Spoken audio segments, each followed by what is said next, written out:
Saya Sabil Abu Bakar, Bupati Aceh Tengah, sudah 2 kali divaksin, tidak ada masalah.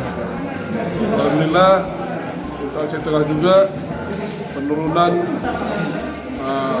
pemutusan mata rantai COVID-19 luar biasa.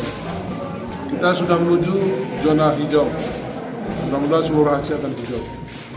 Demikian, ikuti perintah pemerintah, vaksin, divaksin. Saya tetap mengimbau kepada masyarakat